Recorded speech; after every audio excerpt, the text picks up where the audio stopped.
I call Kevin Benavia. Thank you, Madam Chair. And first, can I thank everybody involved in bringing the bill where it is today, ministers and particularly members of the Armed Forces Select Committee. That's a serious amount of work, because this is not just a typical armed forces bill where we are performing our constitutional duty in this House to renew our armed forces, but it goes much, much further than that.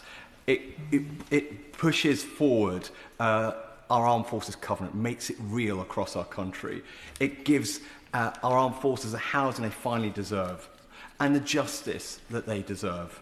And it gives our reserves a true role to play in the defence of our nation.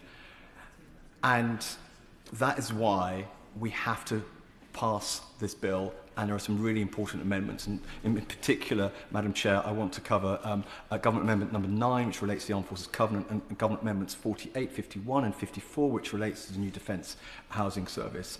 So first with the Armed Forces Covenant. That goes to the heart of this country's commitment to our armed forces, and we've talked about it so much for so many years, but in reality, is it justly applied across our country? This bill goes to the heart of that question, and it tries to put that covenant into practice. When we talk about our armed forces, we are actually talking about a community, including those who have served, of 4.5 million people. That's including 2 million veterans that are alive today. And yet for many of them, support has depended less on the principle and more on the postcode lottery. For too long, the covenant has been the right idea, but too often the wrong experience on the ground. We've had the principle of no disadvantage, yet delivery has been uneven and inconsistent. You take my own county of Hertfordshire. We have 11 councils. I have 4 in my constituency. And I can tell you from my own experience, the way they apply that covenant varies tremendously. And that's why Amendment number 9 is so important, because it applies the covenant to the new combined authorities, which we will soon have in my county. So by expanding that legal duty, we are recognising simple truth. The decisions that shape people's lives in housing, planning, local services are not all taken in one place. But if the covenant is going to work, it has to exist everywhere where those decisions are made. I'm happy to give way. Madam Deputy Speaker, first of all, can I commend the Honourable Gentleman? The covenant for us, and I know the Minister knows this because he's a practical experience and knowledge of it in relation to Northern Ireland, the covenant is something we want to see as totality. The Honourable Gentleman is right, we want to have it the same wherever you are, whether it be London, Edinburgh, Cardiff or Portadown or Newton Ards in my constituency. There is anomalies in Northern Ireland where, for instance, if you're a veteran, you've served in the forces, you've left the forces, you should be getting priority housing. That should be one of the things that should be. It doesn't happen, but it should happen because the conditions are different in Northern Ireland and they are here in the mainland. That's only one of the things. There's other things that where the shortcomings and the shortfall is as well. I know that in my council area of Ards and North Down, the Veterans Minister, our Veterans Councillor, is a fellow called Councillor Cllr Cummins, and he works very hard to make it happen. But the point I'm trying to make is this: there needs to be fairness everywhere. The Honourable Gentleman is right to say that.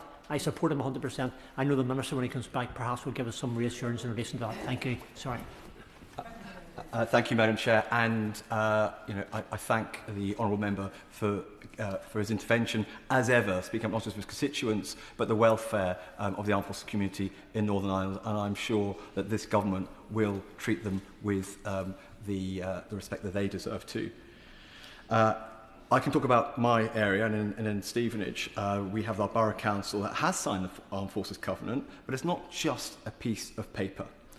It's working to turn that commitment into something real, but working with the armed forces community, like including an initiative such as the Muster Point, which is a grassroots, a mutual support veterans organisation, that they talk to each other.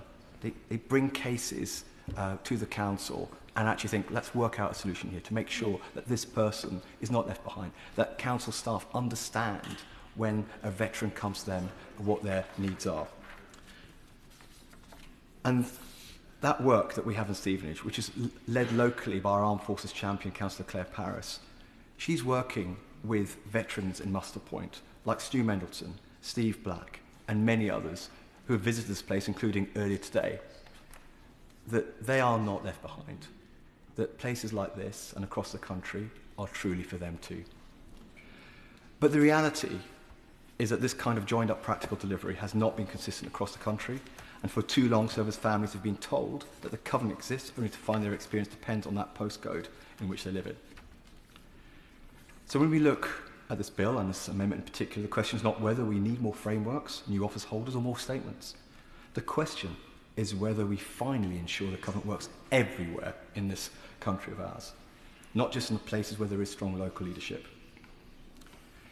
This duty in this bill embeds a covenant across the system and ensures that the kind of approach that we see in my constituency Stevenage is not the exception, but the standard.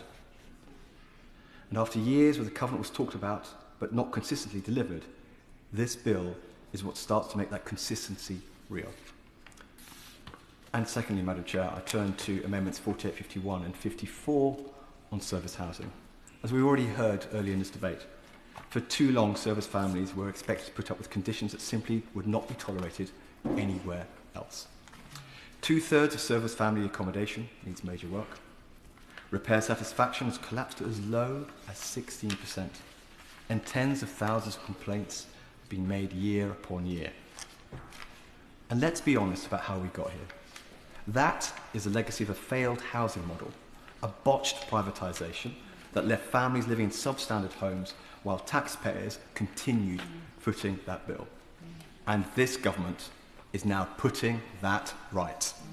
A £9 billion investment into our service housing.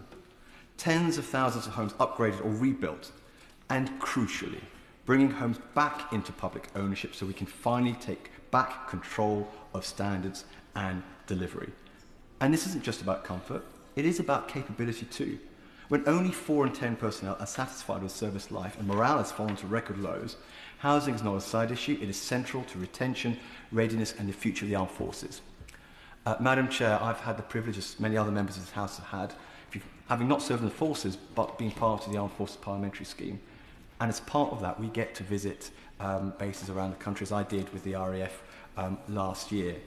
I tell you what, the personnel we met are proud, but they're proud not just of their service, they're proud of their families, but they want homes for their families as well. And the homes that they have vary massively. We've seen some great examples of what can be done. We've seen other examples of housing that's not been dealt with for generations. We owe it to them to see that they have a future for themselves and their families in those accommodation. Hear, hear, hear. So the creation of the Defence Housing Service is a decisive break with the past. It puts forces, families first, and it gives the government the tools to act and start the job of rebuilding the estate properly. Members of this House, and indeed the wider British public, are rightly proud of our armed forces and our veterans, but we need to demonstrate that pride into meaningful action, and that is what this bill will do.